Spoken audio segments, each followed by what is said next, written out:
Olá, colegas alimentaristas. Estamos aqui novamente para poder conversar um pouco mais sobre a COP30. Hoje é dia 18, terça-feira, e vamos pegar as notícias do que está acontecendo e transmitir aqui, debater um pouco com vocês.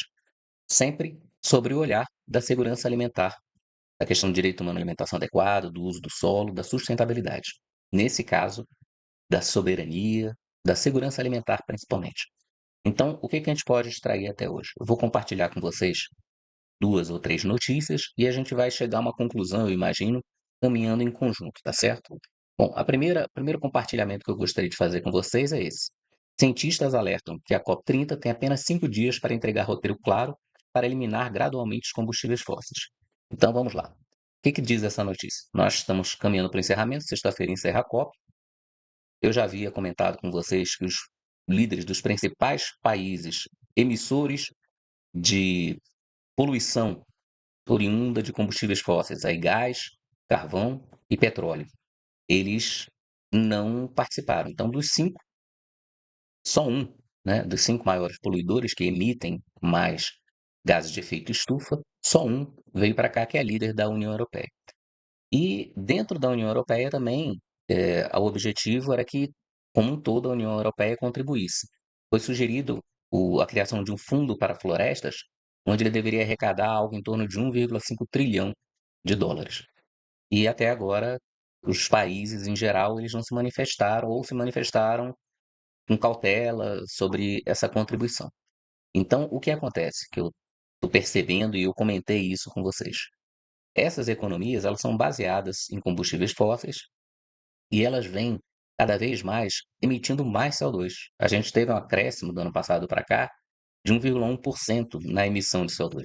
Então, em vez de nós conseguirmos reduzir, e o ideal seria reduzir aí em torno de 5% ao ano dessa emissão de combustíveis fósseis, nós estamos aumentando. Nós sabemos que tem algumas coisas, algumas questões envolvidas aí, mas não se justifica esse aumento, né? Deveria haver uma compensação, se, por exemplo, como acontece lá no caso da guerra da Rússia e Ucrânia, há um aumento de emissão de combustíveis fósseis. Por outro lado, outros países que emitem deveriam reduzir, e a gente já viu que isso não vai acontecer, tanto da parte dos Estados Unidos, quanto da parte da China, quanto da parte da Índia, quanto da parte da Rússia. Então, estamos fadados a continuar emitindo. Isso é minha conclusão. Vamos ver até o final da COP.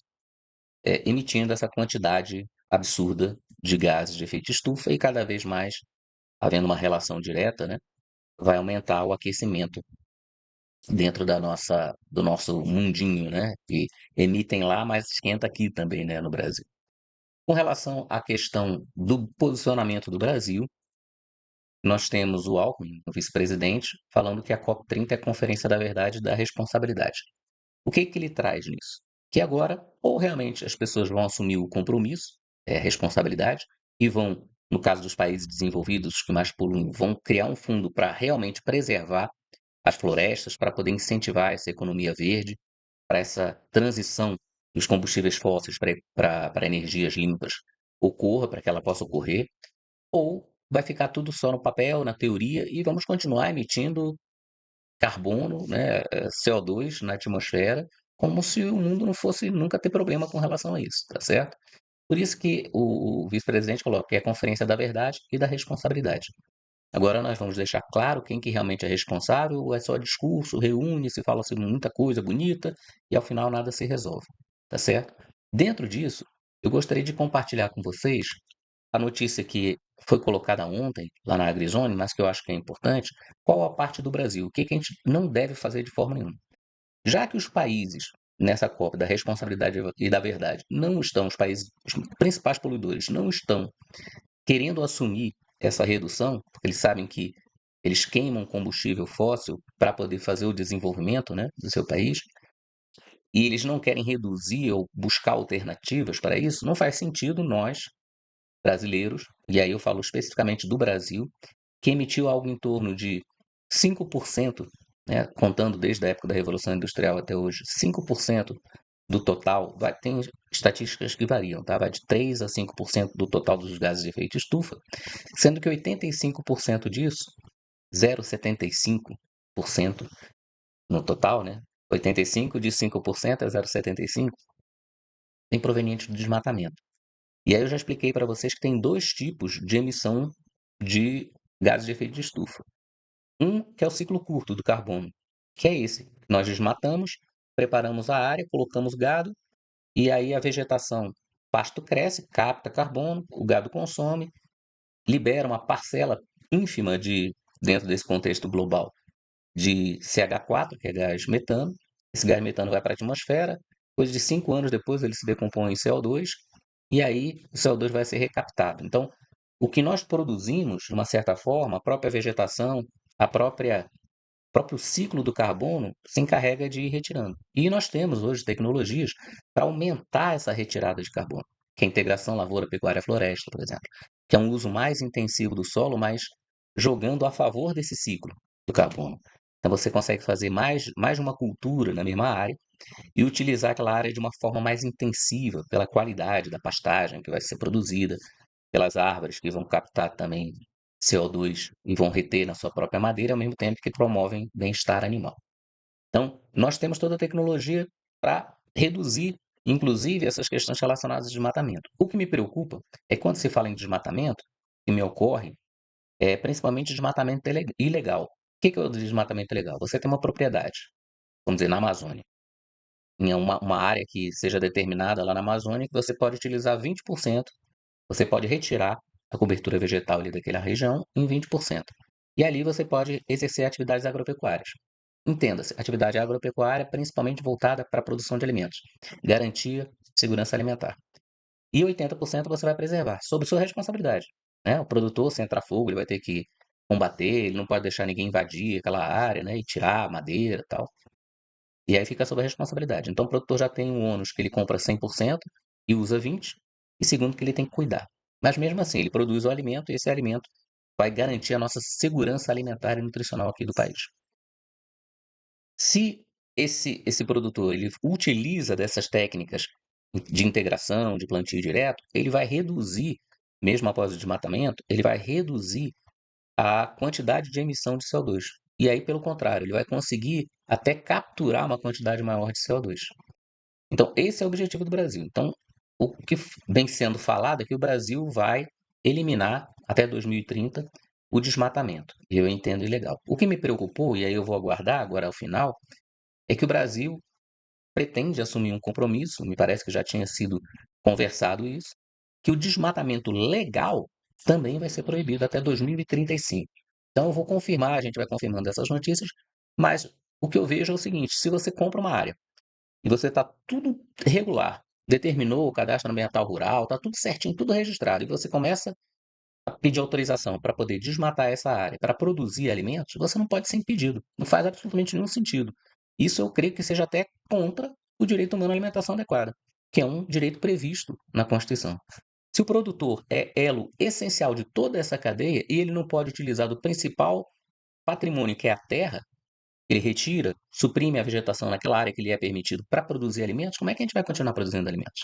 Ah, mas que existem áreas já degradadas, quer dizer, então todo mundo que já comprou e não utilizou essa área não vai poder utilizar mais por um acordo feito pelo governo brasileiro. Nós temos que nos submeter a um acordo que, inclusive, nem o restante do mundo não está nem um pouco preocupado, principalmente os maiores emissores. Então, lá eles continuam queimando petróleo. E aqui nós não vamos poder utilizar do nosso solo para produzir alimentos. Então, se caminhar nesse sentido, e aí a gente vai acompanhar a COP, eu estou vendo, é lógico, esse jogo é um jogo político. Né? Na política, todo gesto tem uma simbologia. Então, quando o Alckmin ele coloca isso, né? Vamos lá voltar. A conferência da COP30 é a conferência da verdade e da responsabilidade. Quando ele bota isso, eu imagino o seguinte: ao final e acabo, como as pessoas costumam colocar, vai ser verificado que os países que realmente queimam e produziram essa situação que nós estamos, de aquecimento por liberação de gases de efeito estufa, eles não vão parar de fazer isso. Eles querem que os países que não emitiram, como no caso do Brasil, sejam responsabilizados por isso.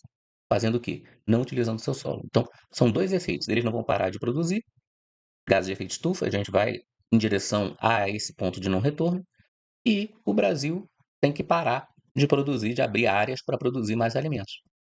É isso que nós não podemos aceitar. Então, eu creio que esses acordos eles vão ser só o momento da verdade. Falar o seguinte: está vendo? O Brasil tentou, nós buscamos, mas os países que mais emitem não querem entrar nesse acordo, não querem colaborar e nem ter responsabilidade sobre o que está acontecendo. Assim sendo, aí seria a segunda etapa. O Brasil assume que vai combater o desmatamento legal, eu sou totalmente favorável, é ilegal, tem que ser combatido. Mas vai utilizar do seu solo com soberania para poder produzir o máximo possível de alimentos e garantir a sua segurança. Inclusive, não só a produção de alimentos, mas extração de minerais para poder produzir fertilizantes, formação de indústrias, de indústrias de processamento, de indústria de insumos também, que possam produzir implementos agrícolas, tratores, máquinas, para que o Brasil cada vez mais inove, aumente a sua tecnologia com todas as patentes aqui brasileiras, tá certo? Então é isso que é o meu objetivo, minha expectativa, né, que nós cheguemos ao final. Então eu vou passando para vocês, vou acompanhando para a passo e trago para fechar a ideia da tecnologia, né, que da Embrapa ela traz, eu já coloquei isso. Embrapa apresenta a pecuária tropical como parte da solução para as mudanças climáticas. Então é aquilo que eu comentei com vocês.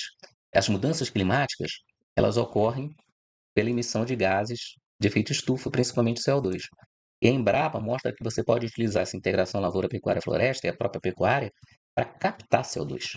Então, nós, além de produzirmos alimentos, vamos captar CO2. Então, essa pecuária brasileira, como parte da solução para as mudanças climáticas, é uma tecnologia que nós, Brasil, estamos detendo e que é muito interessante para compartilhar, inclusive, com os países na linha tropical, como, por exemplo, países africanos. Já estamos fazendo, e o presidente Lula ele até anunciou isso, o interesse de fazer essa parceria com esses países para transferir essa tecnologia. Porque ao transferir a tecnologia, você transfere também mão de obra, emprego. Essas pessoas elas passam também a atuar afora do nosso país e, inclusive, dentro do nosso continente, levando tecnologia a todas as áreas tropicais do mundo. Então, nós voltamos novamente a jogar como referência mundial. É esse meu objetivo, é essa minha expectativa, que nós agora cheguemos numa realidade que os países que emitem gás de CO2 eles não vão resolver e que nós vamos ter que produzir os alimentos de forma sustentável, como nós assumimos e temos tecnologia, mas sem restringir o uso do solo, somente combatendo o desmatamento ilegal. Com isso, a gente já elimina 85% do desmatamento ilegal, 85% daquilo que seria um carbono que é lançado e que não é mais recaptado. Se nós retiramos vegetação, como eu expliquei para vocês no ciclo rápido de carbono, que vocês podem ver em vídeos anteriores, retiramos a vegetação e fazemos essa integração lavoura, pecuária, floresta, o carbono que foi emitido na supressão vegetal, ele passa a ser recaptado, às vezes até com mais eficiência. Às vezes não, até com mais eficiência, tá certo? Vamos debater sobre isso. Se é um assunto que lhe interessa, acompanhe, porque a gente vai começar agora a trabalhar também sobre isso. Soberania do nosso solo, soberania alimentar. Nós não podemos mais abrir mão em acordos que nós fazemos, sendo que os outros países não vão fazer. Os acordos que muito impactam na gente, por exemplo, de uso de solo, não causam transformação nenhuma na trilha do que a gente está indo de aquecimento global, né, de mudanças climáticas, porque os países que emitem CO2 através de queima de combustíveis fósseis, lembrando, o combustível fóssil não está na superfície da Terra, está embaixo, era carbono retido, tá certo? Então eles estão tirando o carbono retido de milhões de anos e jogando para a atmosfera, tá? É isso. Por isso que nós chegamos no ponto que nós chegamos. Não é através do desmatamento do Brasil, das áreas que foram desmatadas para produzir pastagem, que nós chegamos onde chegamos, não. Tá certo? Se fosse considerado isso, equivale a 0,75% da emissão dos gases de efeito estufa. Então não fomos nós que colocamos o mundo nessa situação e também não somos obrigados a tirar. E também não vamos tirar. Né? Continuando a queima da forma que está, não havendo compromisso, é a cada um por si. Aí o Brasil tem que buscar maneiras de mitigar os impactos do que está acontecendo e nós estamos fazendo isso. A Embrapa está trabalhando com sementes adaptadas, com variedades de animais adaptados. Vamos ter uma série de questões da transição energética, né, dentro do nosso próprio país, mas vamos conseguir sim produzir energia, que é uma energia limpa, né, utilizando essa força que nós temos, que é o sol, essa faixa tropical, solo, água, nós temos muito para poder produzir, e com consciência, com responsabilidade, com técnica e inovação.